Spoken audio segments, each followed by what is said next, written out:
Pop Shield, a long-form discussion podcast about musical topics both past and present. I'm Gabe, and I'm joined as always by Dan. Hello. And Darren. Hello. So after 2 weeks with Fiona Apple and another 2 with Pavement, we promised Dan that the next episode would be something a little more in his wheelhouse. And when we saw that Pitchfork had published an article in honor of Mark Mothersbaugh's 70th birthday, this week's topic suddenly became clear.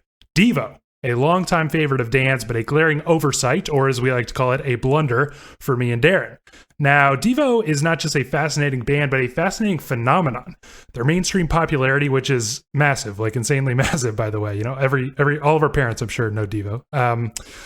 That all stems primarily from their 1980 single Whip It, of course, but their obsessive cult following and critical adoration seems to revolve mostly around their Brian Eno and David Bowie produced 1978 debut LP. That's a lot of adjectives. Q, Are We Not Men? A, We Are Devo. You guys are supposed to, you guys are supposed to come in. We practiced really well done. Yeah, we didn't do Are We Not Men? We Are Devo. There you go. So, while Darren and I attempted to get into Devo by diving deep into that iconic album, we're also going to try and probably fail to get to the bottom of the Devo phenomenon in general. On that note, I want to start by trying to describe the whole Devo aesthetic and ethos, but first, we should say a little bit more about our previous familiarity with the band. Darren, how familiar are you with Devo, and have you ever listened to this album before? I have not listened to this album at all. I do feel like there are parts of it that I've probably heard in different, places of pop culture, I guess. But yeah, I mean, probably like a lot of people, I was obviously very familiar with Whip It. The music video, I remember watching VH1's like I Love the 80s, and I just feel like Devo was like a big part of that, just kind of aesthetically. But yeah, that's pretty much it. I mean, so the question is, because I'll say that I basically only know Whip It as well, and I always knew that this album is kind of like a cult classic, but I don't think I ever got around to listening to it, although I did kind of recognize the Rolling Stones cover when I first put this on, so maybe I did try it at one time, but I'm wondering, Darren, like, do you like Whip It? Because I kind of hate that song, to be honest. I don't know. It's kind of weird. It's not like a song that I'm just like, I've got on a playlist or I actively listen to because I really want to. It's just sort of like something that I've just always heard of and known. So I when I was like actually listening to it, like, yeah, let me check out Whip It, like put it on Spotify for the first time ever. It was fun, but I mean, it kind of quickly got tired. I actually like put it on for my dad. Because it was like, hey, you remember Devo? You remember this song? And he was like, oh yeah, Whip It. Wow. Yeah, I don't know. I find it very annoying, and I don't know. I think we'll obviously talk a little bit more about that when we get into Devo's legacy and all this stuff. But Dan, as the resident fan, how would you sum up kind of your relationship with Devo, and what is it that kind of draws you to them? I was trying to remember like when I first listened to Devo, because I mean, like you guys, I'm sure the first thing I heard was Whip It, and that's not something I'm gonna check out, if I just heard Whip It. Yeah. But for some reason I did, this record, and I've like loved it ever since. It's just, I mean, it's right up my alley. It's like satirical, it's synth based, the guitars on it are weird. It's just like some artsy BS, which is pretty Dan thing to like. Checks all the boxes. Yeah, exactly. Yeah, it's like it's. I mean, we'll get into it, and I do kind of want to try to describe that whole the whole concept of Devo, but it does seem like a lot of your favorite stuff, like Zappa, Ween, like in that kind of world. Is that how you see it? Yeah, exactly. All right, so. To describe the whole Devo aesthetic, ethos, concept, like I said, I mean, Darren, maybe since you were recently revisiting the Whip It video, how would you describe kind of the Devo visual thing? That's a good question. It's interesting because, I have to admit, I didn't know anything really about the story or, kind of where they originate from. Had no idea what we'll get into in a little bit. So to me, it just seemed like, guys who were just trying to dress funny, make quirky videos, quirky, music, and it was just a really fun, kind of almost like shallow good time, right? Like to me, I just never got it. Like Whip It was just like this funny, silly little song about whipping it. I don't know what that, there's a lot of different ways you could take that, I guess. But to me, it was kind of like that, and it almost like a cartoon in a way, right? Like I kind of associate them with like cartoon characters, and I feel like it's been done. Like cartoons kind of after them were sort of like emulating some of that, I guess. But that's kind of where I land on it. Yeah, I kind of think of like, it feels like an aesthetic borrowed from like sci-fi B movies or something like that. Yeah. There's like a robotic quality. There's like a, like shoddily made costumes, with like this stupid helmet, and you just imagine them being like the bad guys in like a low budget movie, or something like that. It's interesting, and I think I'll have more to say on like the musical front with this, but it's weird because you watch like early MTV videos and stuff, and they are pretty primitive and amateur looking, even like the high budget ones, and they look kind of funny now, to be honest. But for some reason, it feels like Devo just kind of ran with the low budget quality. Like, I imagine that I guess I don't really know how much money their label is willing to spend on the Whip It video and all that, but it doesn't look out of place, and yet it has aged better than probably any MTV video from that era because it's like intentionally shitty. Their whole aesthetic is, what I'm saying, Dan? Yeah, I mean, the whole thing is like Devo is like one of the originators of the music video. Like the band is not just a band; it's a like visual project also. Like they've made all these like little. They used to call them like short films, but they're essentially music videos. Like the first one, Truth About De-Evolution. It's literally just 2 music videos back to back.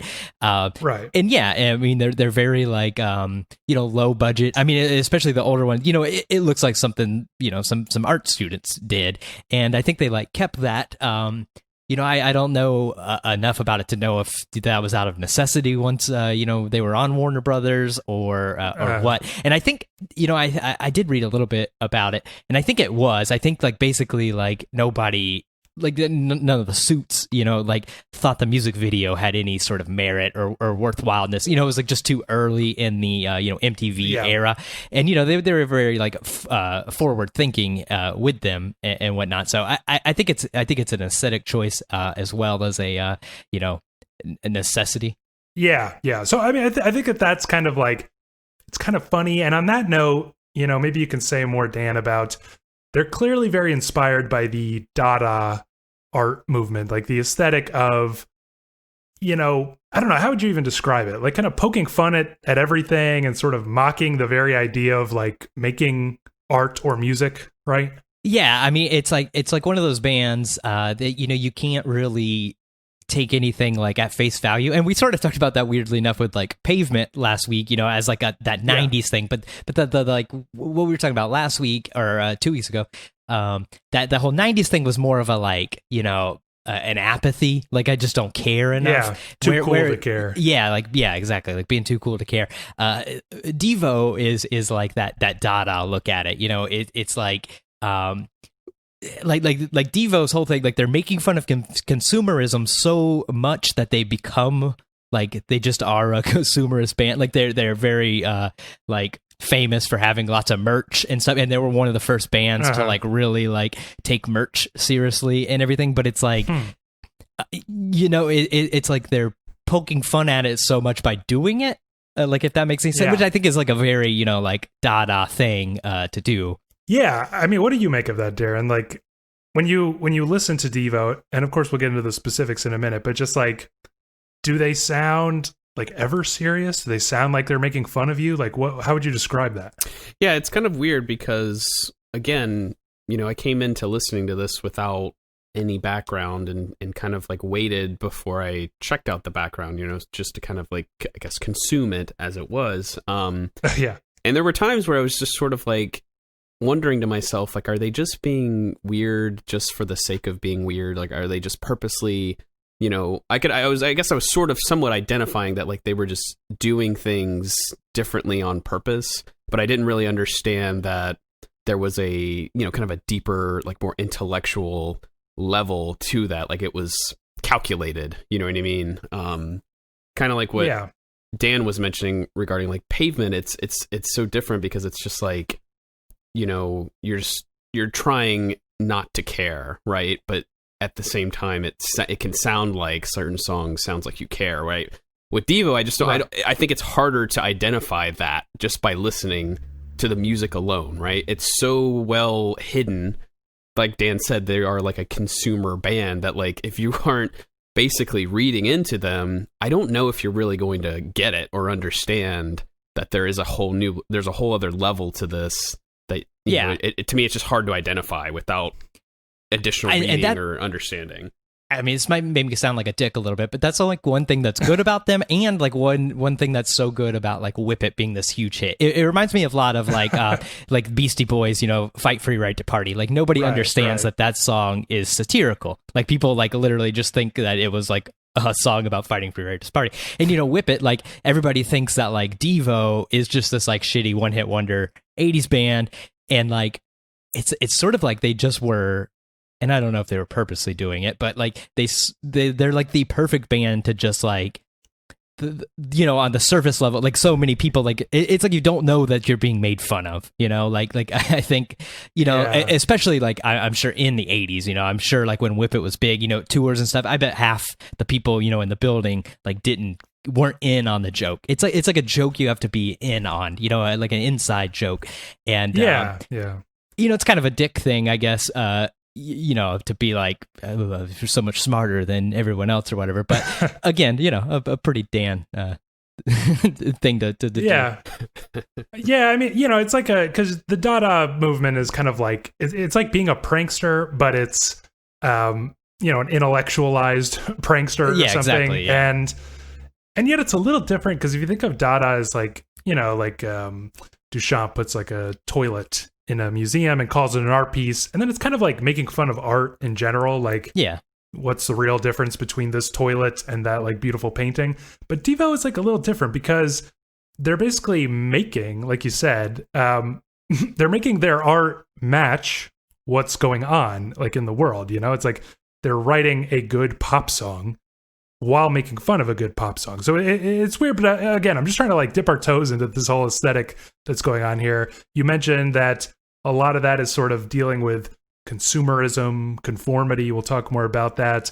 I was also interested to think about their unlikely, you know, where they came up from, which is Ohio, right? Like the Midwest. And it seems like they enjoyed this kind of Dada style happening, or sort of like a confrontational moment, like performing for an audience of Midwestern, you know, hillbillies basically, and just like playing music that was gonna enrage them, you know, like the Rolling Stones cover or something, is like such an insult to the sensibilities of their audiences.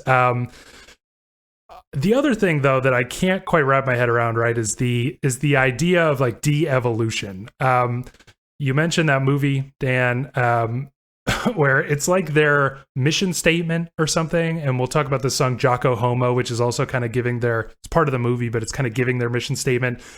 But could you sum this up for us, Dan? Like, what do they mean by de-evolution?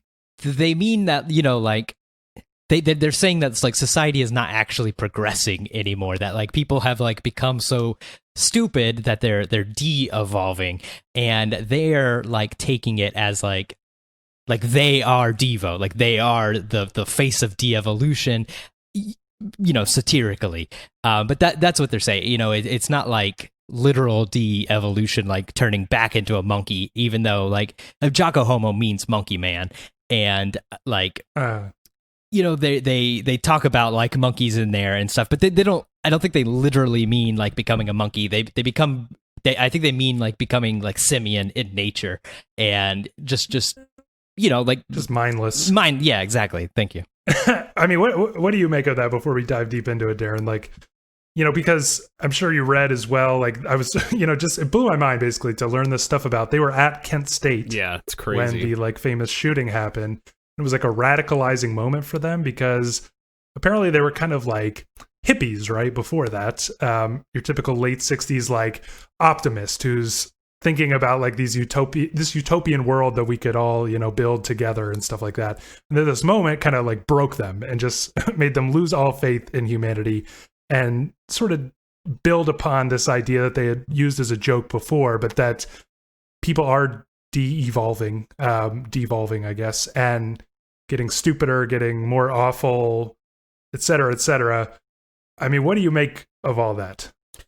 Yeah, I mean, I found it really fascinating, the Kent State story, obviously. And, there's like a quote in the article that I had read where he was basically describing that, like, this is the end of the line, right? Like, if, you can't protest without being shot, then, you just go, like, in this opposite direction towards, like, absurdity or whatever, you know what I mean? And thus that was sort of where Devo came out of. And, it's interesting, and I think we'll get a bit deeper into it, because I kind of don't know whether or not it's just hard without knowing all of that, without, before I read all of that, like, I don't think it helped, right? I mean, I think ultimately what they wanted to do, what they would want to do, right, is try to help or spread the message or let people know just how crazy and absurd the world is becoming. But they are like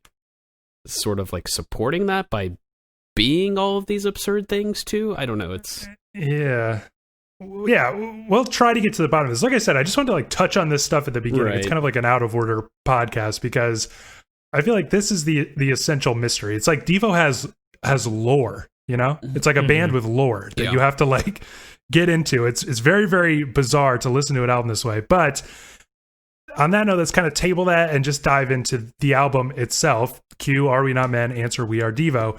Darren, as a fellow first-time listener, how would you describe the sound of this album? So,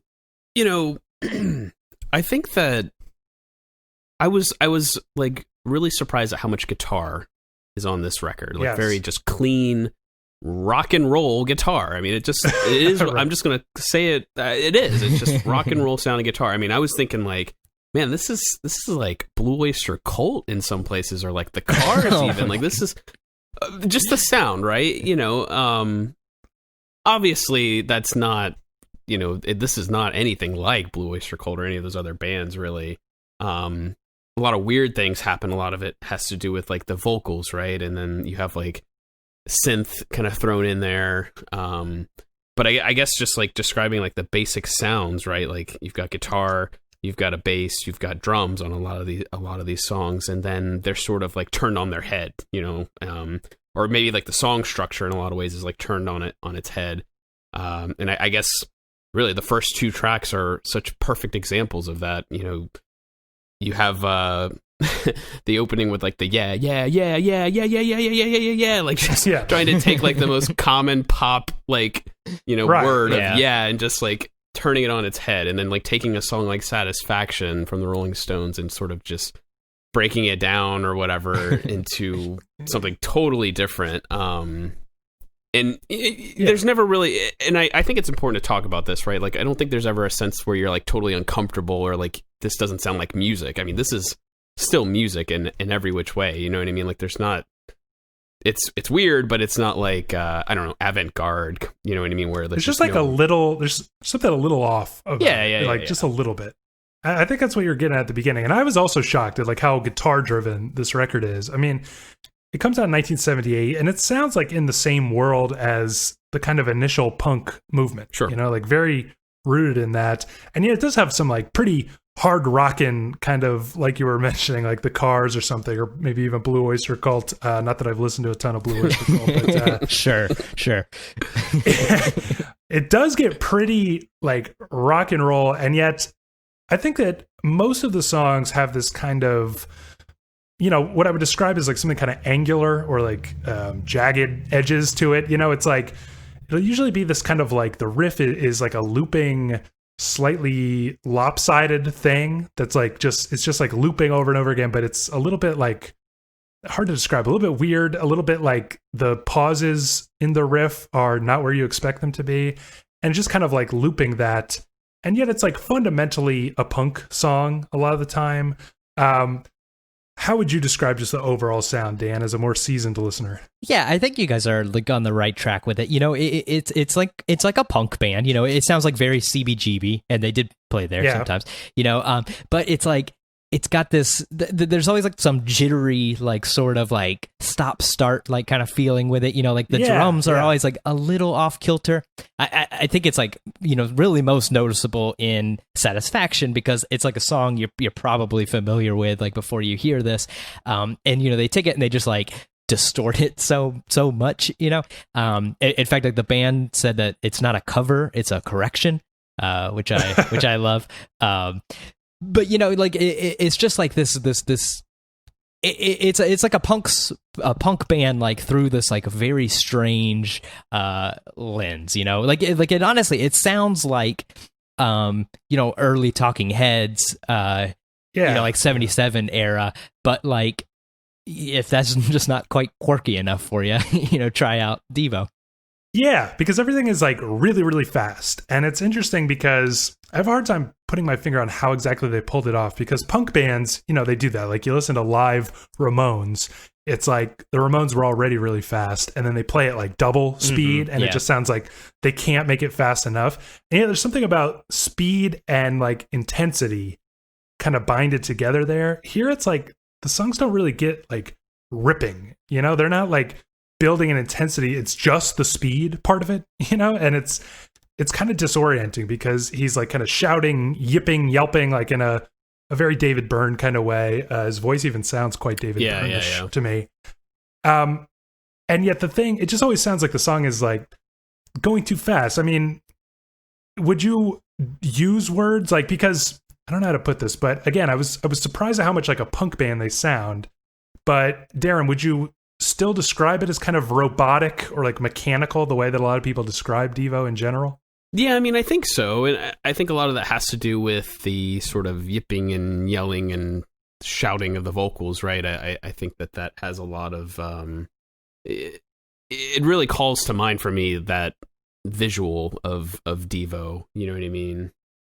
Yeah. I think a lot of the robot, you know, kind of thing comes from like the way those drums are, you know, it just like they're always kind of like skittering or something, stiff. You know, that stiff, like in a way that's like it's not wrong. And you know, it's almost like sometimes it's too right, which is like, you know, the whole drum machine issue, right? Right. And then, you know, like you said, like those like sort of looping like riffs, all, you know, like everything, even the synth line, like there's always like all the songs are always sort of based around like 3 or 4 things that just kind of happen over and over again, which is like a very you know, like robot kind of thing, you know, like it honestly. I don't. Did you happen to watch like their like SNL performance? That's like very famous from 78. Well, like when they perform, you know, they do like this whole robot that, you know, like it like reminds me of like remember like Chuck E. Cheese, like those, you know, they play like the band or whatever. You know, they do like those kind of motions and stuff. You know, and it has like that sort of feel. You know, like it has like this synthetic feel, which I think when you say that, like a lot of people think, oh, you know, drum machines, synthesizers, and like Devo does become like from the next record on, they become like a much more like synth heavy band, you know, much more like new wavy, you know, but like I just don't think people like think of like synthetic in like this way when you describe it that way, you know, before you've heard it. Yeah, I want to talk about that, like the very surprising to me lack of synths. Now, I would say that there is like a touch of synth on most tracks here, but it is kind of like you know, an adornment to the song, it feels like. They, you know, were you surprised by that, Darren? Like, this is supposed to be like the definitive synth pop band, and it's like, where are all the synths? Right. Yeah, I mean, that's kind of why I led off with just like, wow, there's just so much guitar on this, you know, album. But like, you know, like you mentioned, I mean, pretty much every song has some sort of like synth line, just kind of like, you know, tucked in maybe towards the end of the song sometimes when things need to like change or add a little something to it. You know, I think about the way, you know, Uncontrollable Urge kind of like comes to an end. Like there's just that like really zany like synth line that kind of comes in. Yeah, or like Mongoloid, like where a ripping guitar solo would be. Instead it's just like this huge swells of synths and stuff. Yeah, they kind of like appear, but they do kind of feel like the icing on the cake or something. Right. And I want to sort of talk about the overall sort of production here, which, very famously done primarily by Brian Eno. From what I understand, like David Bowie wanted to be involved, but was busy with shooting some film. So he kind of like popped in on the weekends sometimes. And yet, it seems like Devo was really like resistant to what Brian Eno wanted to do with this. And he wanted to like use more synths and more interesting, like sort of atmospheric sound effects. And they really pushed back against it because they wanted it to sound more like this guitar driven, like punk band sort of thing. From what I understand, and I just read this on Wikipedia, so who knows, but that basically David Bowie ended up like remixing pretty much every song except for Space Junk and Shrivel Up, which are supposed to be Eno's like just original mixes. And why do you think that is, Dan? Like, how do you explain that? What was it that they? Doesn't it sound like a match made in heaven, like Devo and Eno? What was going on there? Yeah, I don't know. I know like that. I've never read like Devo wrote like this book, and I haven't read it, and it's a little hard to find because I actually was gonna read it before this. Yeah, I don't know. Like I know that like Bowie and Iggy Pop like are sort of the ones that like discovered the band, quote unquote. Like Iggy was given like a tape or something, and it's when like him and Bowie were living in Germany and everything. And I know like Devo lived at Iggy's house like while they were making this record and stuff. So I guess like they were maybe like more wanting Bowie to do it. And then, like since he was busy, you get second string with Brian Eno. And it's interesting, right? Because their second album is produced by the guy who did like Ziggy Stardust and Aladdin Sane and that era of Bowie. Oh, I didn't even know that. That is pretty interesting, actually. But so I think you're right. That's the sound they wanted, not the like low Heroes. Yeah, I think Eno. I think like maybe Eno like didn't get the joke of it, like, I mean, because if they had made this like a more synthy record, I don't think it would have like the same punch that it does, like I like most of Devo's records, but this is like by and large like my favorite, that when they become like a more synth oriented band, Duty Now for the Future, Freedom of Choice, like those records are great, but this is the one I always come back to first, and those are always the ones that I like sort of go to, when I've burned this one out, or something. And it's because of like, it doesn't have like that same kick because I think the joke gets more like, it's more of like more inside, if it is a joke with the synthy stuff, you know what I mean? Yeah. I mean, so let me just clarify that Brian Eno at this time, this is like they're recording it late 77, early 78. So he's like fresh off of David Bowie's Heroes, his own album Before and After Science would have been like just before this. I think they're actually already working on Lodger with Bowie, even though that wouldn't come out for like another year. He's just about to start on More Songs About Buildings and Food with Talking Heads and Ambient One, famously. So, Darren, I mean, what did you make of the production here, or lack thereof, considering the like context, the world that Brian Eno was in at this time, how atmospheric the work is that he's doing? You know what I mean? Yeah, I mean, it sounds like they were definitely at odds with each other because this album doesn't really strike me as a huge atmospheric type of album. Shrivel Up, I think when you mention, it really kind of stands out a bit on the album because it kind of does have this weird atmosphere and almost makes me wonder what the rest of the album could have potentially sounded like. But I think it's very interesting how different it sounds compared to like when you think about the producer. You know what I mean? Another thing, like you guys both watched that movie. The version of Jocko Homo that's in that movie is the original like version, like pre-Eno. Right. And so you could sort of hear like how what like honestly what like literal production there is. Like there's these two compilations called Hardcore Devo, and it's like demos and like pre this stuff, and they're both great compilations. But like Jocko Homo's on there, Mongoloid.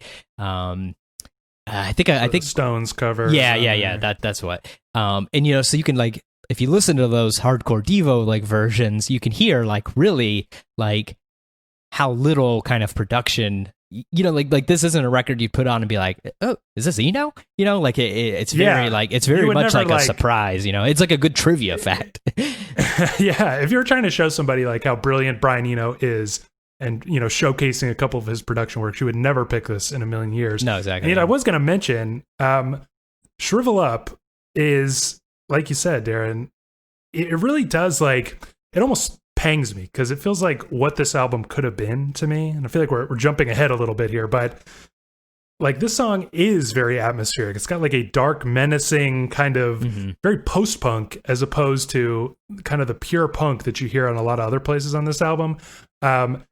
It actually kind of grooves the way that like, the first track on Before and After Science does, for example. And like it has like this effect on the drums. It's kind of like making them stutter.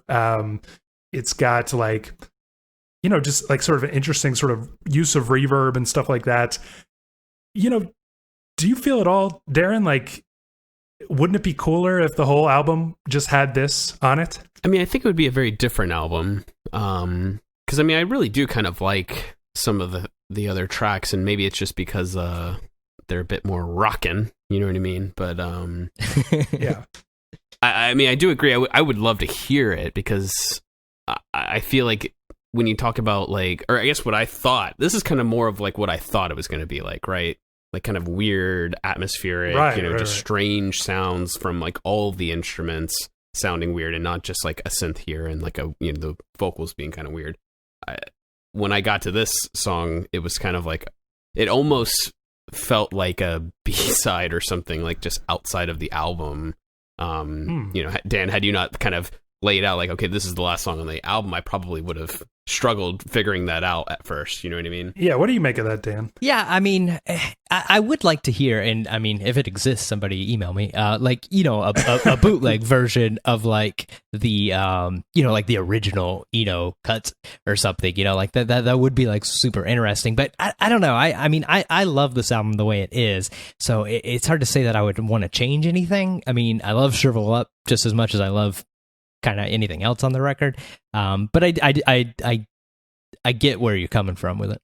Yeah, it just, I don't know, because I like found myself, over the course of these past 2 weeks, like I was kind of like digging into, some of the Brian Eno solo stuff, like Taking Tiger Mountain and stuff like that, where he does some pretty like, stuff that is shockingly new wave, like many years before new wave. And, I was just like fantasizing about like, why couldn't he have just produced this album the way he produced this album? It's pretty rocking, it could have worked, but damn. Okay, I want to talk about, on the note of new wave, the musical innovations of this album. So something that I kind of struggled with is like, this is kind of called the album that like started new wave, right? And that's really fucking weird because it almost like shakes up my conception of music history, because it's supposed to kind of go like, punk turns into post-punk, turns into new wave. That's like how we talk about this. And yet it's like,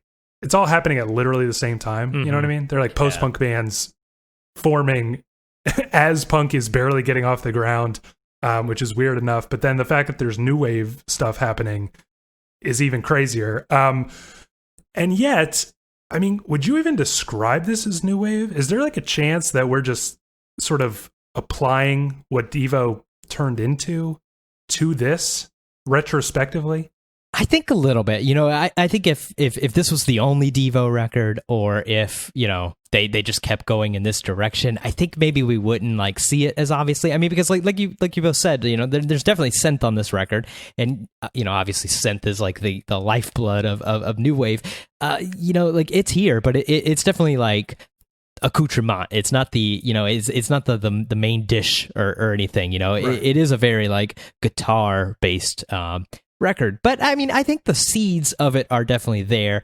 I think the like I think the humor aspect of it is more in line with new wave than post punk. And yeah, I mean, I get like you said, like all three of these things basically you think of it being like this neat little timeline, but really it's like very divergent and happening essentially all at once. But I think the seeds are here, but it's not like don't come in expecting to hear a New Order record or something. Yeah, I mean, what do you think about that? Like calling this new wave, Darren? Like, if you were listening to this in 1978, would you be like, "This is the next thing"? You know what I mean? Because like David Bowie famously called them the band of the future, and I like listening to this. I sort of struggled to understand what he heard. Yeah. When I read that quote, I kind of felt the same way, and I was hoping, Dan could enlighten me perhaps on it, but I struggle with these like genre titles because it's just like you just mentioned, like it's kind of all happening at the same time. So like without like actually looking up like, hey, what are new wave bands or like post punk bands? That's really the easiest way for me to understand. Like, oh, okay, I can formulate that in my mind on those things. So like when I looked up new wave, for instance, I see things like Blondie, B-52s, things like that. And I mean, I could see where this like could fit into that as well. But I mean, I sort of go ahead, Dan. Yeah, I think like a band you just mentioned, B-52s. I think that's another band I love, or at least their first record. Like this band is like, or Devo is like very much in the like, or B-52s are in the vein of Devo, like it's like this like sort of fun, thing, but there's this like sense of like artsiness about it. It's not just like a straight dancing kind of band, but it's like, somebody that's not in on it might think that way, And, like, I think the B-52s are considered, like, really a quintessential new wave band. And I think their first record sounds quite a bit like this album, maybe a little bit more synthy, a little more new wavy. But I think, like, if you listen to Devo and then you listen to, the first B-52s record, like, I think that'll really show you that the seeds of what will become new wave are here on this album.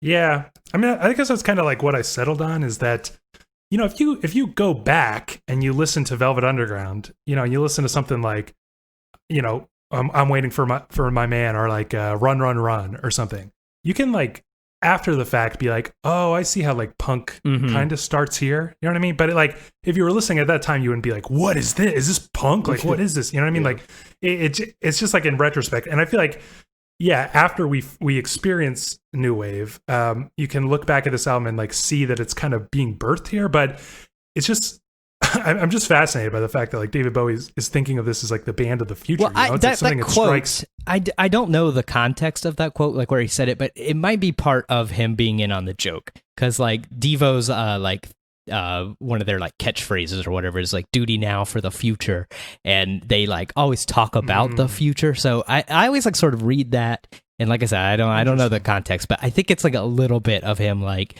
being in on it, like the sci-fi kind of futuristic, like they have like sort of like it's almost like a Kraftwerk like sort of feel, like not musically but like aesthetically. And so I've always like sort of read that Bowie thing as meaning like that, more of like, I mean, he sort of is right in the other sense too, though, Well, that's what's crazy, right? Because like if he heard like the Devo demos, and was like, this is going to define the sound of the 80s, he's like even more of a fucking genius than I thought. No, exactly. You know what I mean? Like, and he was right, but it just feels like impossible that he could have like consciously been right, But I was going to ask, like, how is this, substantially different from stuff that we heard earlier, like Roxy Music, just kind of like glam, but like kind of getting into that new wave kind of stuff. Eno's solo work, like I said, we talked like on our previous podcast about Yoko Ono's Approximately Infinite Universe. Now there's some like new wavy stuff going on in there. But I guess I want to specifically ask about Talking Heads. Like, Darren, do you think this is substantially different from early Talking Heads? Not really at all.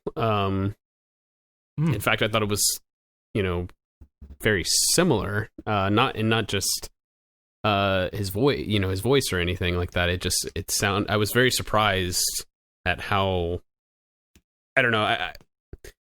It felt very familiar to me, and I think it was just because of having listened to the Talking Heads prior. You know what I mean? Yeah. I mean, what's hard is that like the Talking Heads are on the same like aesthetic wavelength here, where they're like, you know, this kind of dead inside robotic like reaction to consumerism or something like that. You know, like more songs about buildings and food. You know, it's just like the perfect, or like this is not my wife. This is not my. You know, like it's like the very same thing, and yet, as you can attest, Dan, like. They like Devo started in the fucking early 70s. So it's like you can't say they're copying the Talking Heads. Like what's going on there? Yeah, I mean, I think that's like, you know, like I said, like this record sounds like sort of CBGB, and you know, I think that's like how it is. It's the same thing as Talking Heads, and I mean, I do agree. I think they do sound very similar, and that's honestly probably one of the reasons I like this. Talking Heads are one of my favorite bands too. I think it's one of those, you know, every now and then you get like just kind of two people have like I don't want to say the same idea, but like a similar idea, and it just happens to kind of be, you know, I mean, when it's a reaction to like the world or, you know, politics, whatever, you know, it's not like strange that two people had, you know, like this anti-consumerist, you know, kind of thing, but like, you know, feeding into it like both these bands did. You know, so I think we're just sort of like, like definitely, I don't think, you know, one's copying the other. So I think it's just like coming up with a similar idea at a similar space and time. Yeah, I think that's a decent explanation. Again, I'm just like, for some reason, Devo is like this big mystery to me. So I feel like this whole podcast is just going to be like, what's the deal with this? So like Seinfeld over here. Yeah, right. You know, so on that note, you know, Darren, would you, when you listen to this, we touched on it earlier, but like, would you describe them as kind of, does it sound to you like they're making fun of pop music here? You know, I think the Satisfaction cover is like the perfect way to dive into this, right? Like, what do you think they're trying to say about the Rolling Stones song in transforming it in this way? Well, you know, without talking about Satisfaction, I feel like I couldn't really understand, or I didn't understand whether or not they were like making fun of pop songs, right? Because I feel like the only way for that to be like super obvious to someone who is not reading into Devo would be that the lyrics are very obviously making fun of trash pop music. But I didn't really get that impression, right? Because it sounded like it was in line with other pop songs popular at the time, right?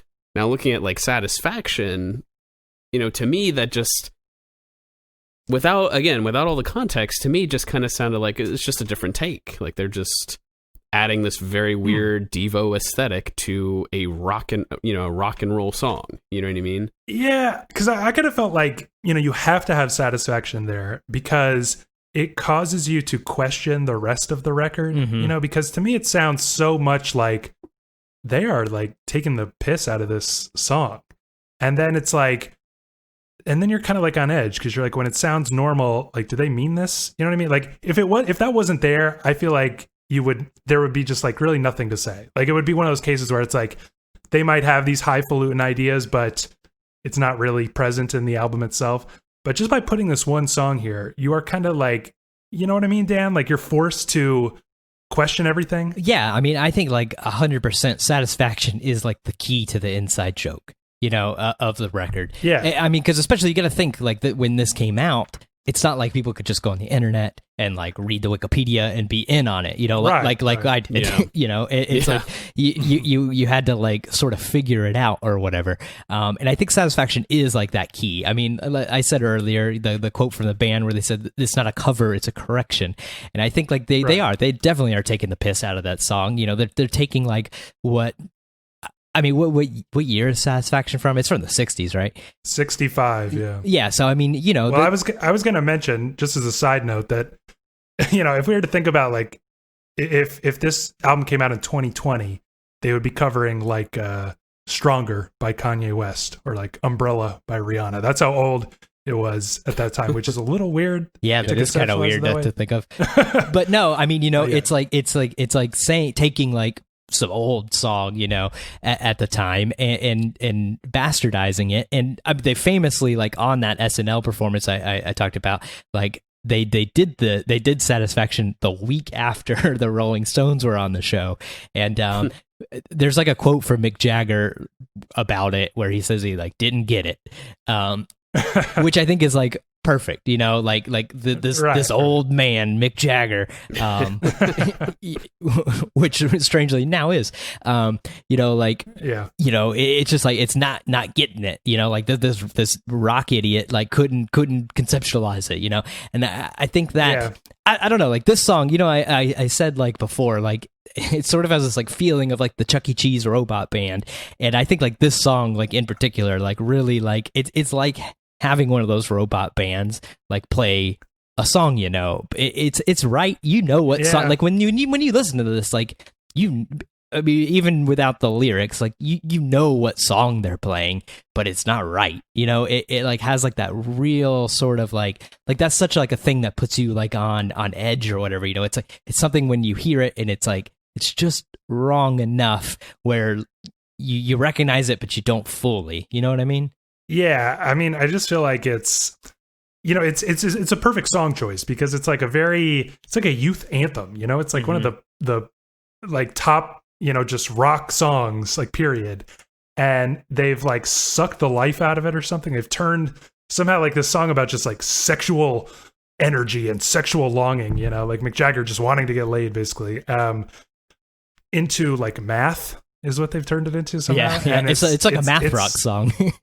Yeah, and it's like so startling just because it's that song. Like almost, if it was almost any other song, it just wouldn't work. But because it's that song, it just makes you realize like a little bit about what is going on here. Can we talk about some of the other like lyrical themes? I mean, we've talked about the whole like mission statement of Devo.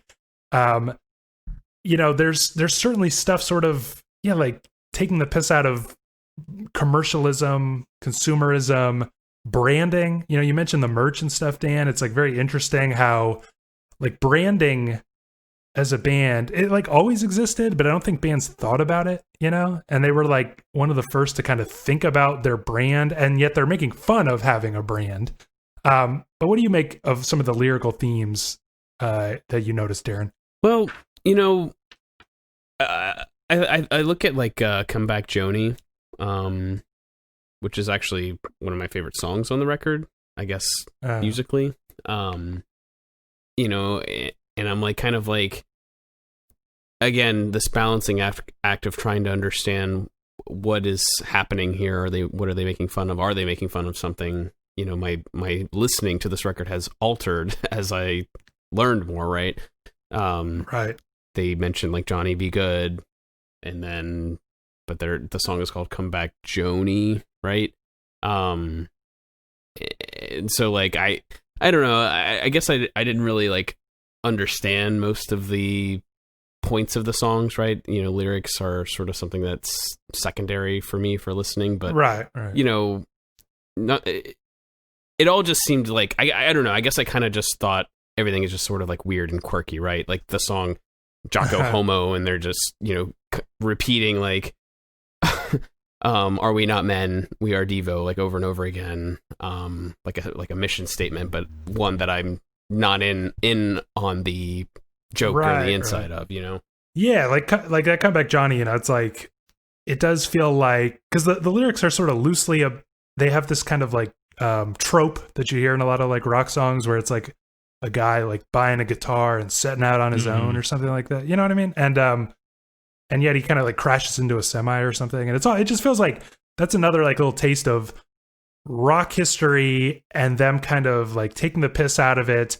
And yeah, like you mentioned with Mick Jagger not getting this, it feels like they're pretty consciously like drawing a line between what happened before and what's happening now. Like, how would you describe the lyrical content and stuff, Dan? Yeah, I mean, I think the like most overtly, like consumerist thing is too much paranoias. Like they're just like saying, I think it's an old McDonald's ad. It's McDonald's or Burger, like that whole Right. let us, special orders don't upset us and all, and then Comeback Joni is another good one, like it's doing this like weird bastardization of, Johnny Be Good. But then you've got sort of like things that I think just are sort of like a little funny. Like Space Junk, I struggle a little bit to find like a deeper meaning to Space Junk, except that you can see it as like, as like a technology kind of gone wrong. I can't remember off the top of my head like what year Skylab was deorbited, but it was like a whole big thing that like they weren't exactly sure where it would land, and there was like some. The media pumped it up that there was like this danger of it hitting land, and there was all Right. there was all kinds of things about space junk in the late 70s. I should have looked it up. I can't remember if this is directly like talking about that or just other things. But like I could see like the technology sort of thing. Maybe it would make more sense if you were in the time. But other things like Uncontrollable Urge. Like. I think that's a great song to have like right before Satisfaction, because Satisfaction, like you said, is about Mick Jagger like having this sort of uncontrollable urge to like get laid and stuff. Right. And so you have the song before it that it's like talking about this guy having an uncontrollable urge, but it doesn't feel like the same sort of way. It's like almost like, is he like a maniac? Like you sort of like don't. It doesn't seem sexual or like it seems more like menacing. Yeah. Yeah, and I think you're right, Darren, that like, because he's doing like the yeah, and you're like, is he serious? Yeah, it's like right. just a little bit of yeah. like, is he making fun of rock choruses? And just the way that it's like, the way like the backing vocals come in over the hook, like he's got an uncontrollable Right. urge. It's like, I think you'd be listening to that and you'd be kind of like, is this for real? And then you get to track 2 and you're like, oh, I see what's going on here. You know what I mean? Like, Yeah, exactly. it kind of does like a funny like thing to you. But and then there's other stuff like Praying Hands is kind of like a brilliant, it's like a dance. There's got to be a name for this genre, like the songs that like tell you how to dance to it. Yeah, Is there a name for this? I don't know. There's got to be. What's that one song they always play at weddings, Darren? You do wedding things. Wobble. Cha-cha, real smooth. Yeah. The cha-cha, yeah. Yeah, that one. Like, Yeah, that Darren's kinda- got the whole list. He probably hears them more than any other human, because Darren films weddings. I don't know if we ever mentioned that, but he doesn't just go to a lot of them. He just knows a lot of people that get married. frequent a lot of weddings. Yeah, just every weekend pretty much. Yeah, so anyway, it's one of those type of songs, like a hokey pokey kind of thing, and yet it's kind of like about praying, so there's something about like religion being this conformity or some deeper thing going on like that, and yet it's got that like simultaneous stupid quality of those songs, where it's just like a put your left hand here, put your right hand here, wash your hands 3 times a day kind of thing. So there's like a lot of mockery, and yet I think the essential question for me, and we can I want to start talking about like maybe other songs we haven't gotten to touch on yet, but like the essential question to Devo here is like, is it enough, the making fun of, you know what I mean? Because you talked about like how as they move into like Whip It and stuff, they kind of have converged so much on what they're making fun of that you pretty much can't tell the difference. And I think there are times here where it's like really obvious, and yet, like you said, Darren, there's like some real just rocking, like guitar solos and stuff, like at the end of Space Junk or something, just like a ripping solo, you know what I mean? So is it like, I don't know, Darren, would you describe it as cheap? Like they're making fun of it, but they're still just doing it. They're still just a rock band at the end of the day. Yeah, and I mean that's just like what I sort of struggle with, because if there's a goal here, if there's like a message that they're trying to get across, if there are people they're trying to save, right, from devolving, I don't know if they're helping in that department, or if they are just pushing listeners on with it. I mean, I guess if you're in on the joke, like Dan has mentioned, like if you're in, then like you're not devolving, right? You're not. But for all the fans who loved Whip It, my father included in there, just consider that to be a one-hit wonder type of thing, and they've moved on. Like, it did not, he certainly was not somebody who like stopped and thought, wait a second, this is trying to, prevent me from doing something, or like trying to make me understand something more about consumer. You know what I mean? I don't know. Yeah, but I don't think that's the point of the band. Like, I think that's probably, that's you're what, probably like right. You're not getting, like, they're not trying to save people. Like that's part of the thing, and I think that's part of the like Dada.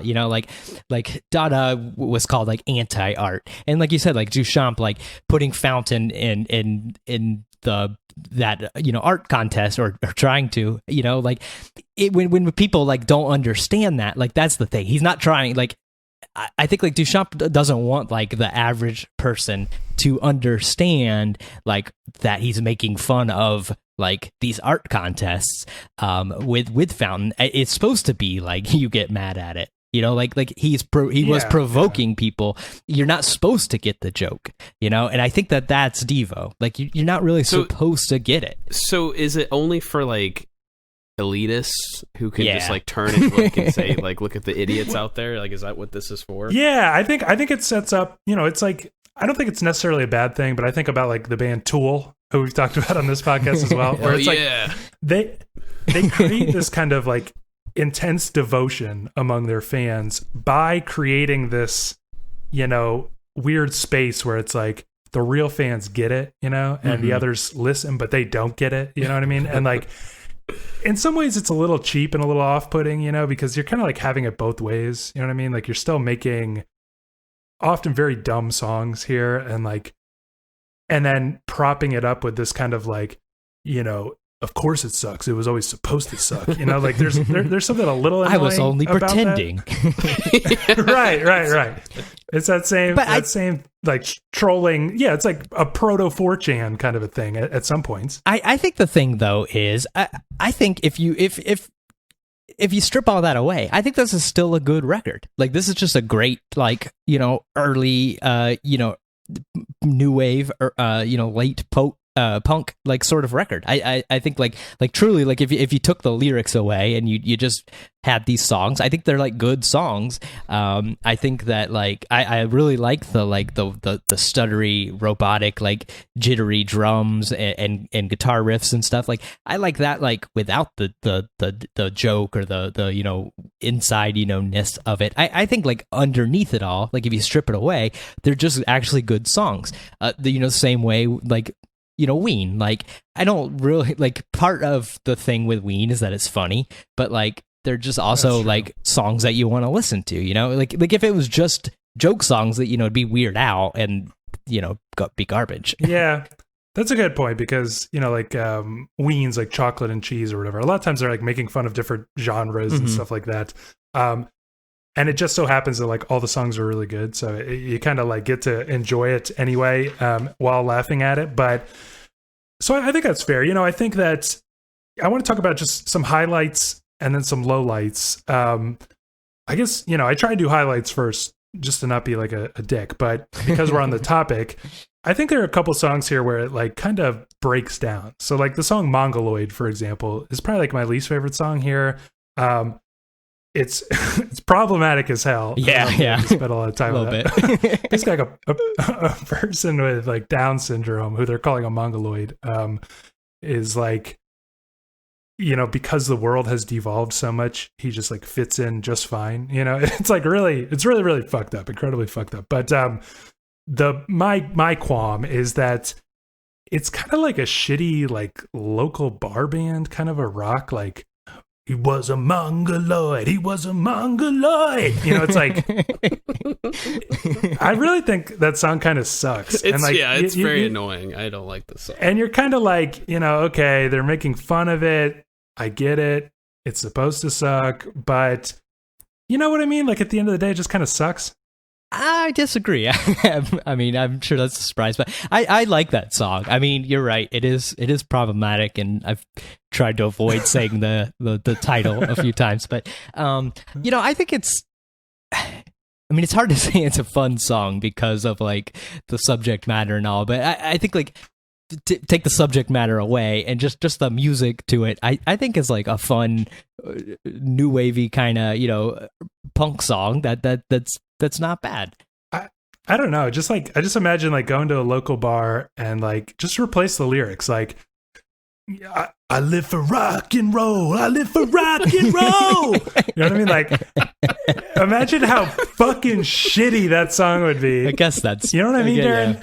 I mean, you know, I'm sure AC/DC probably would. Yeah. Beg to differ. But yeah, no, this song in particular just really, I just found kind of annoying, and it, you know, I pretty much agree with what you're saying, but yeah, it really is that chorus that just kind of like drives me crazy. I'm just like, but what really annoyed me is that it like kind of gets stuck in my head, you know. So I'm just finding myself like wanting to say it, but I'm like can't, you know, you want to say this out loud. Like I'm just like mumbling, whatever.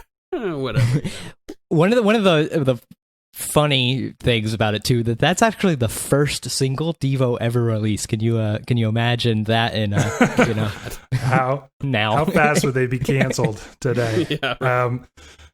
But you know, and then like other songs, you know, like because I kind of feel like I was saying at the beginning, it's like there's some songs which are I think of as like the Devo thing, which is like a very angular, lopsided riff that, like you mentioned, Dan, it like kind of stops where you're not expecting it to, and it's kind of like the drums are a little off and everything's kind of weird, and it's just like looping, and that's like kind of the song, even though it's like fundamentally a punk song. And yet there are a couple songs that are like very rocking, like Mongoloid, Uncontrollable Urge. You know, I really appreciate that it's kind of like taking the piss out of itself, but it's got kind of like this, you know, dun dun dun dun dun dun dun dun, just like the Misty Mountain Hop riff, you know, from Led Zeppelin, basically. You know, so to me, those were like the lowlights when it kind of, you know, I really like the song like Gut Feeling, but it's a little bit like just a rock song, pretty much. Like until, like it just is like kind of a jammin', like drive-in rock song. And those were like the parts where I felt like it kind of broke down for me. Were there any like particular lowlights for you, Darren? Yeah, I mean, you know, we mentioned it with Mongoloid. You know, Gut Feeling, I kind of agree, but I'm sort of into the rock and roll aspect of this album. Like, I mean, I think it was pretty cool. You know, I mentioned that like Come Back Johnny was one of my favorite songs, and I mean that seems like a pretty straightforward song in a lot of ways. Adds like a really kind of cool, you know, synth line, which I think is just kind of a neat touch on that. And then his voice just kind of makes this like what would have been a rock song, and you would think of some like macho, you know, voice over it, you know, gives it that little weird twinge, I guess, or whatever you want to call it. But you know, I think I was kind of like in the middle of the road for most of the songs, for most of the album. Like there wasn't really anything that I was just like really hating, you know what I mean? It's such a short album, you know what I mean? It's hard to to really just totally That's feel true. Like you're, you know, thrown out of, you know, there's not like we talk about sequencing all the time. There's not really a section where it's just like, man, that really like killed the momentum or something, you know? It just kind of keeps moving. Yeah, but I was going to ask actually, Dan, I don't expect that you'll like, you know, concede any low lights here. But do you think there's any, you know, I saw some people kind of claiming stuff like, they say that like kind of the last three tracks are a drop down. And I've mentioned that I love Shrivel Up, like probably my favorite song here. But it's like Come Back Johnny and Sloppy. I think they are pretty fun, honestly. But doesn't that feel kind of like the filler part of the album? You know what I mean? I mean, yeah. I mean, if there's gonna be some filler, I mean, I would concede that those two are. But I think, you know, it's a 34.5-minute record, which I think is perfect. Like this, if this was too much longer at all, you know, it would overstay its welcome. I think it's like perfectly timed. So I don't think that there's any like real, you know, drag here. The sequencing, I think like Uncontrollable Urge, Satisfaction are like perfectly placed. Everything else, like you could sort of move it around. It doesn't really matter all that much here. But I mean, I think this is just like, I love a good, you know, short record. You know, this is just like there's not. I feel like there's not really a moment wasted here. You know, like I mean, if you want to say Sloppy and Come Back Joni, like don't need to be here. Like okay if something didn't need to, but I don't think that they're overstaying their welcome or being too much of filler. I mean, in 34 minutes, if they made this an hour record and there was 4 more of those type of songs, like then they would become filler, and I think those 2 songs would like become part of that list. But they've done such a good job of like keeping it like short and sweet here that I don't think there's any problem. Yeah, I think that's true. You don't have like enough time to really get bored, but I do think that the A side is like much stronger than the B side. Yeah. On that note, though, any other like I mean, Dan, what's like your favorite song here, or a highlight we haven't talked about? I mean, you got it. Jocko Homo is like obviously like the Devo song. So that's an easy one. I mean, other Satisfaction also, which we talked at length. I really love Too Much Paranoias. It's just like it's such like a weird like sort of song. I love Praying Hands. You could kind of imagine like Too Much Paranoia is like, it's almost like getting into like the hardcore punk like realm a little bit. Uh-huh. It's like he's like screaming, the like riff is kind of metalish, and like there's these huge bass bombs, and it's like, but then it like completely falls apart. But it is like a really noteworthy song for sure. I think people will either love it or hate it. Yeah, I mean, it's only a minute 57, which is like a real hardcore punk kind of thing to do. Yeah, you're right. I love Praying Hands is like such a good song. It's like the lyrics are strange, and I mean, nowadays the wash your hands 3 times a day. It's good. Yeah, good message. Very, very apt. I think that we didn't really talk about Jocko Homo, but I think it's like a strong highlight. It's like an incredibly weird, incredibly striking song.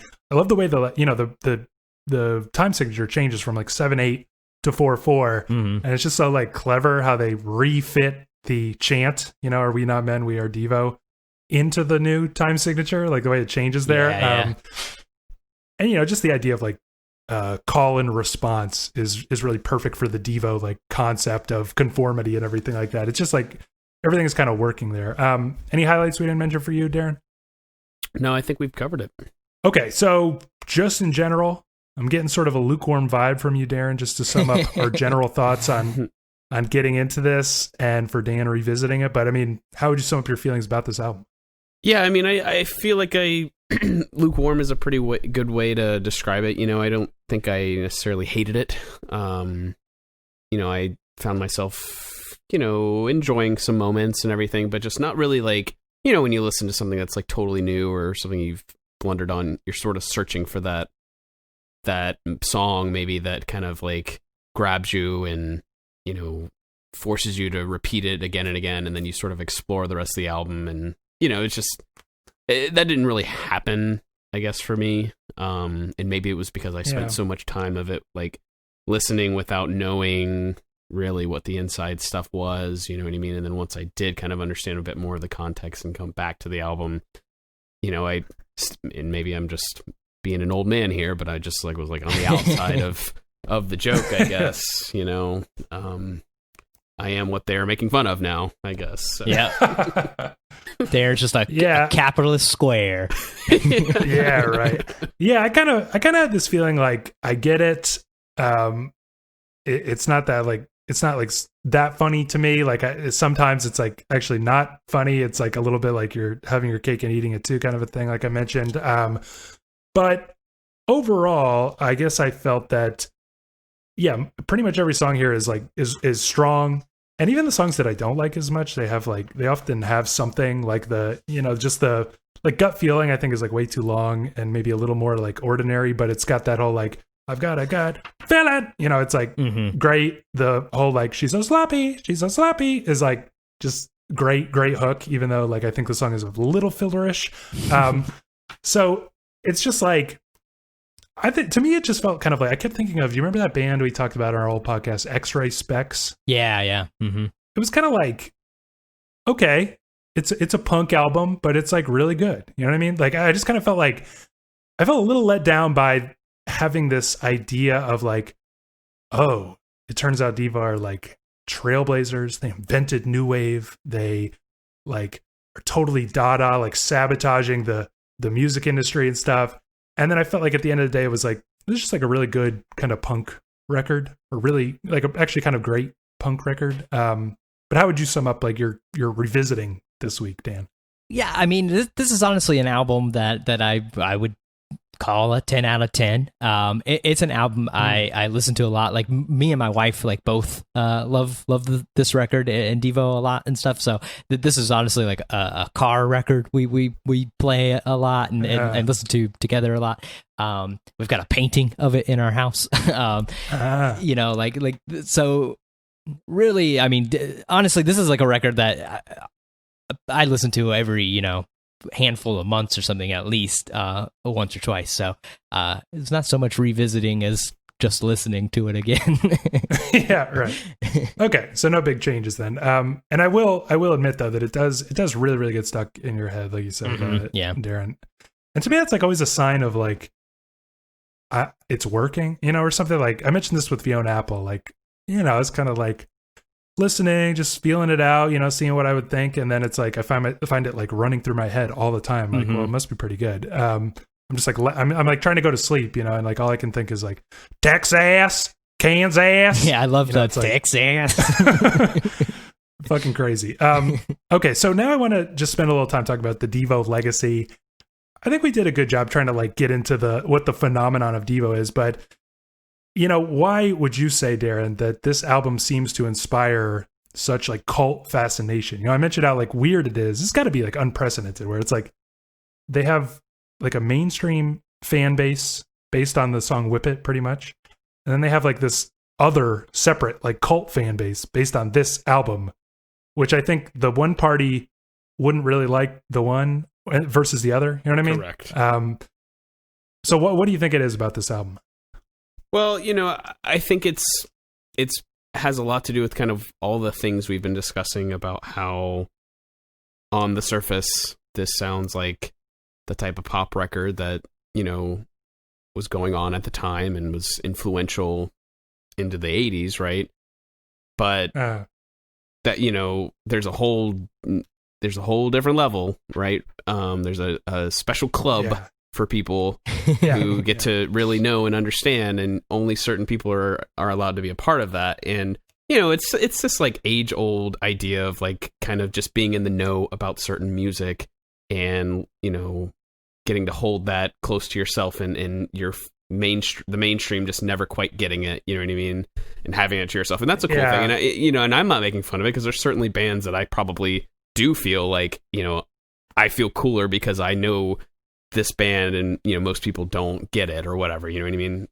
Yeah. I mean, how would you know, on the note of like these two separate fan bases, Dan, how would you describe like their legacy in a mainstream sense? Because I feel like when people think of Devo, they're thinking of something like pretty different from what we find here, you know?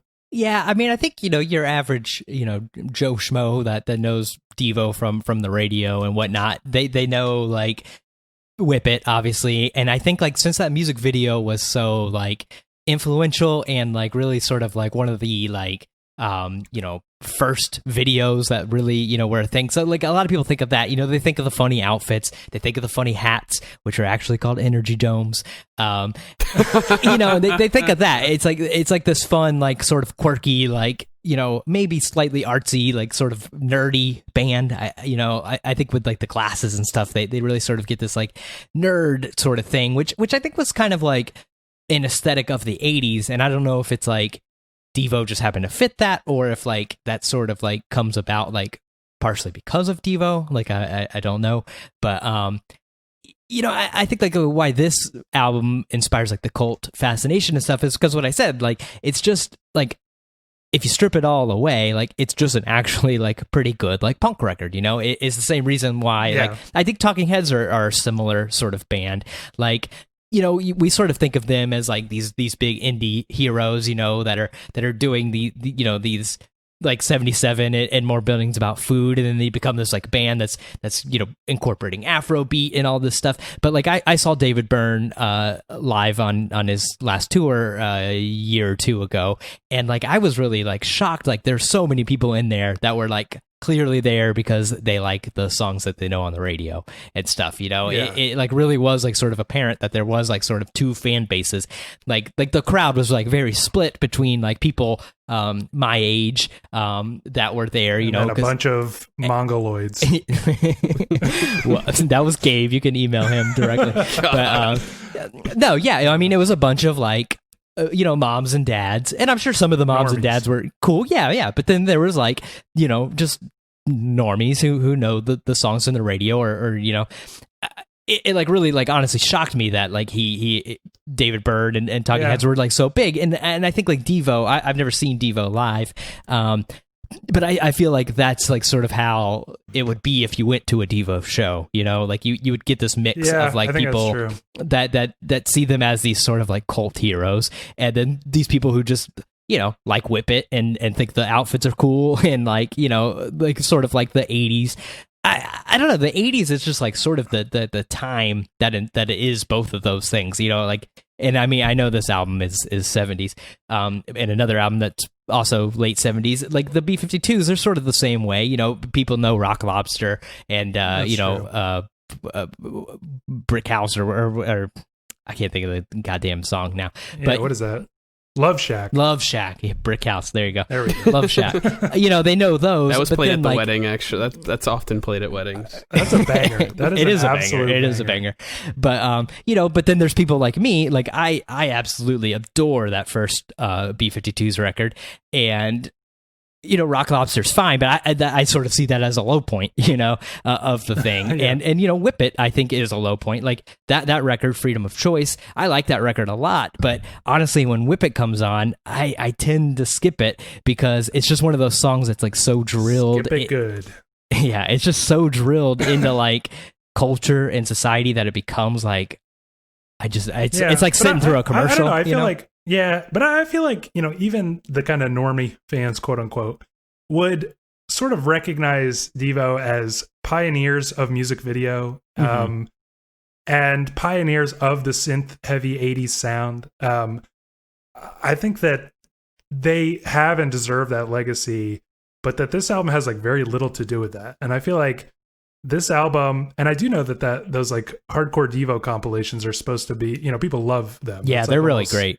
I think you would like those, actually. Yeah, because, I did a little previewing on YouTube or whatever, and it sounded a little bit more like weirder, it sounded a little bit more like Cabaret Voltaire, like The Residents or something like that, and it almost made me wonder if like they consciously tried to make their sound a little bit more accessible on this album, which I guess is a different question, but yeah, I mean, it's just, I just think it's really fascinating because you don't hear a lot of, like people, like the kind of music nerds, they love like concept albums, and Devo's is like a concept band, which is pretty crazy, actually. It's like, I can't think of a lot of other examples. I mean, I remember being young and being like, blew my fucking mind that like Eminem was making an album from all three of his personas. Yeah. Like, this one's Slim Shady, this one's Marshall Mathers, this one's Eminem.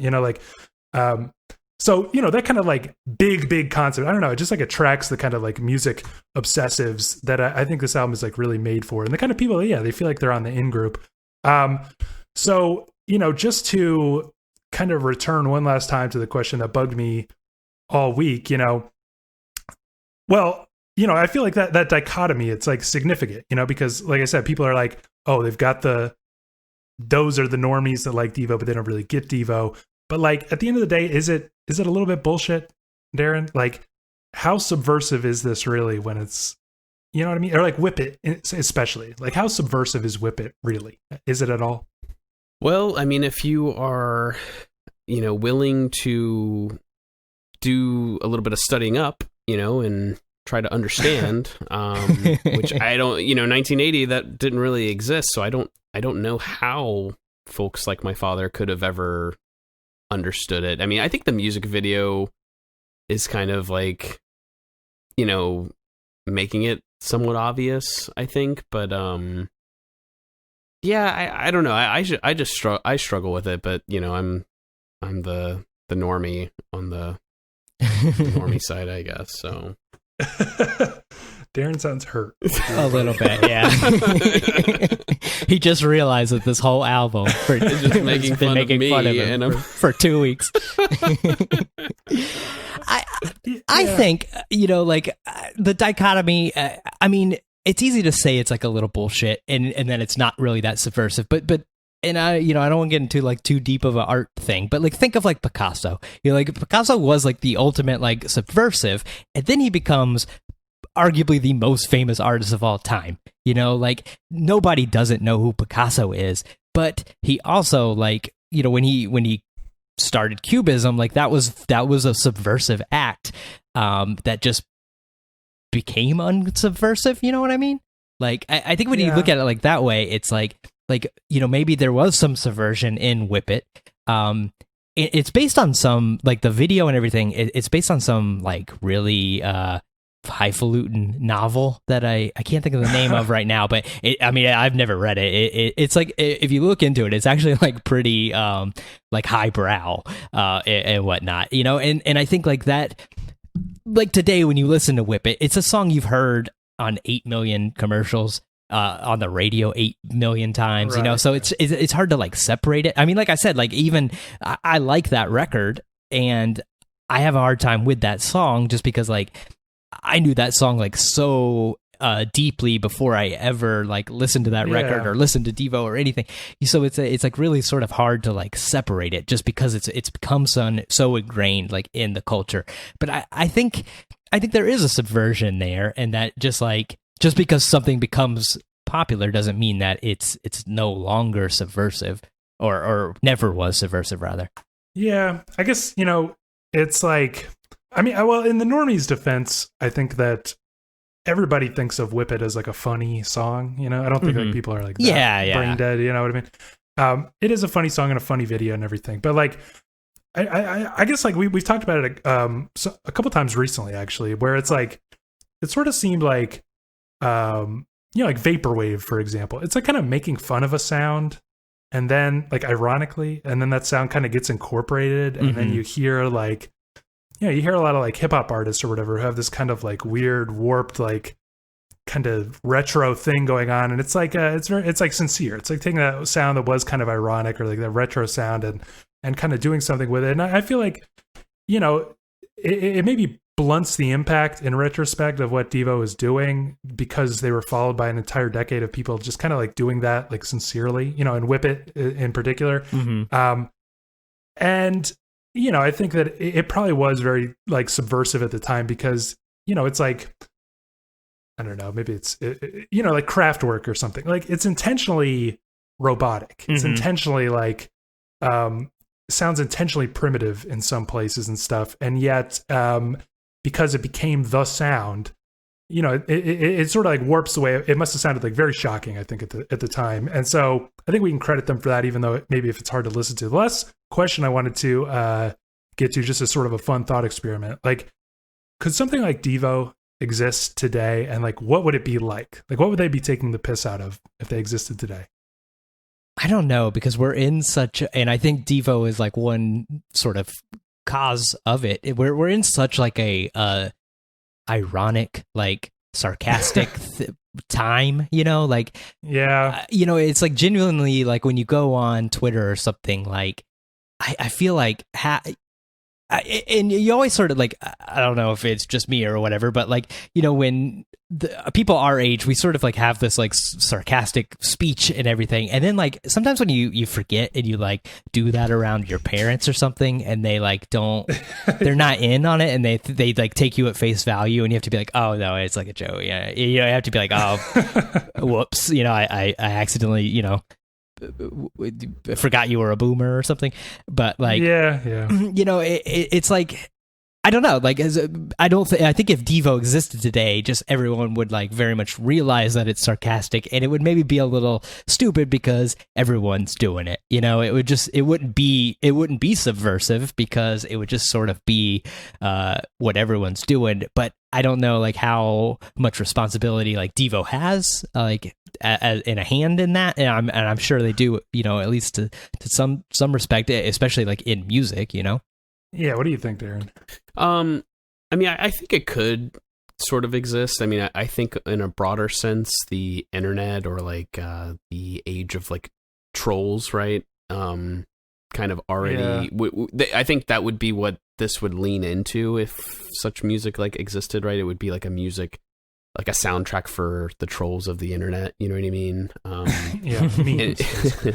And it would probably be like so absurd, right? Like just so absurd, so dumb that like there may not be any subversion at all. But like, you know, if you are a troll on the internet, then you just get it, right? And then you get to. I think there's always going to be room for people who, you know, listen to something in a way that is different than the way mainstream audiences listen to this very same thing. You know what I mean? I think there's always going to be that where certain people or that group will say, oh yeah, you just don't get it, but you think you do, but you don't, you know? Yeah, I think that's true. And yet I do think, I agree with Dan that it feels very difficult, if not impossible, because of like how, because, you know, like, it's hard to think of, and I'm always amazed, you know, like when you read stuff about like the Vietnam War or like Watergate, right? You're like, aren't you like kind of shocked? Like, wait, so like boomers trusted the government to begin with? You know what I mean? Yeah, exactly. Like they were like, it like rocked them to the core that like the US would send us into a war that was like unnecessary and like ill-advised. You know what I mean? And like now it's just like, yeah, of course they do that all the time. And you just can't even imagine that people would be that trusting or whatever. So I think about like the song Satisfaction here. I think what they were doing at the time was like, you know, like listeners must have been like, what are you doing? Everybody loves that song. You know what I mean? Like that's a great song. Mm-hmm. Why are you making fun of it? And there's like pretty much nothing in our culture that you could do that to now, that you could just be like, I don't know, maybe like Steve Irwin or something. If you're taking the piss out of Steve Irwin, people would be like, why the fuck are you doing that? Everybody loves Steve Irwin. You know what I mean? But like, there aren't that many things. What a topical reference. Yeah. Well, then we all... The last thing everyone loved, yeah.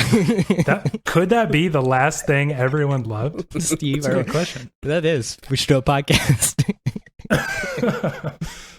But you know what I mean, right? Like, there's just nothing to take the piss out of, because like, there's always going to be people already that, you know, look down on it or make fun of it or whatever. Yeah, no, I completely agree with you. I think that was sort of like what I was getting at. I mean, like with Vaporwave, like sort of is that, but it has a little tinge of like, obviously the, you know, yacht rock sucked, but you know, yeah, it was all right, you know, like wouldn't it be funny? How can you make fun of something if like we don't have a starting point on like a universal opinion, you know? Because it's kind of like we all know this music was shitty, let's laugh at it together or something, but like there's nothing that we all know anymore. Mm-hmm. Yeah, I mean, like it's like sort of odd that like the breadth of information like we have now has like really actually like made everything like more spread out. You know, you would think like that would like unify, where it really like does the complete opposite. You know, like there's just too much information, so like not everybody knows about the same stuff. Like, I mean, it's hard to like sometimes like when you think about bands and stuff, like I think of like most of my friends, I think of the places I go on the internet, like it feels like Neutral Milk Hotel is like the most famous band ever or something. But like, if you go in the real world, like nobody knows who the fuck that is, you know? And like, it is so easy to get like in these like little, you know, enclaves of like cliques or whatever, you know, like scenes and sort of like lose touch with like the rest of the world or whatever. Yeah. Broader culture. Which maybe that's de-evolution. Hey. Yeah, because I, you know, if you like, I'm on Twitter all the time, you know, and I'm like, you know, during the primaries, I'm like, man, Bernie's going to win this thing by a landslide. Yeah. No, Joe Biden's not going to get a single vote, but you know, it's like just not the real world at all. Right.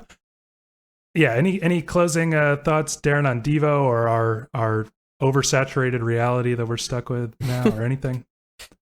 You know, I'm glad that we listened to this. You know what I mean? I think that this was definitely something that I blundered on, like totally missed actually. Like I admit it was not even something that was really on my radar to listen to. So I think it was definitely a cool experience. I don't know if I'll come back to this particular record, but I am certainly interested in maybe checking out some of their other albums to kind of just see how, how things develop.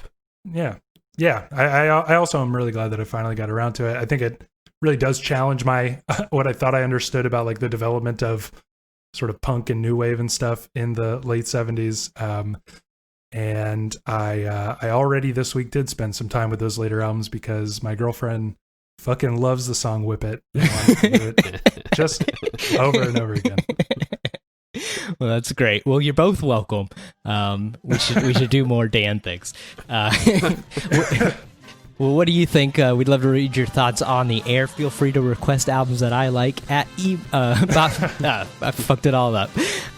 What do you think? We'd love to read your thoughts on the air. Email us popshieldpod@gmail.com. Our next episode, believe it or not, we know what it is already. We're going to bring you the best albums of 1970. We keep thinking of episodes and we're like, oh, it's the 50th anniversary of this. It's 50th anniversary of that.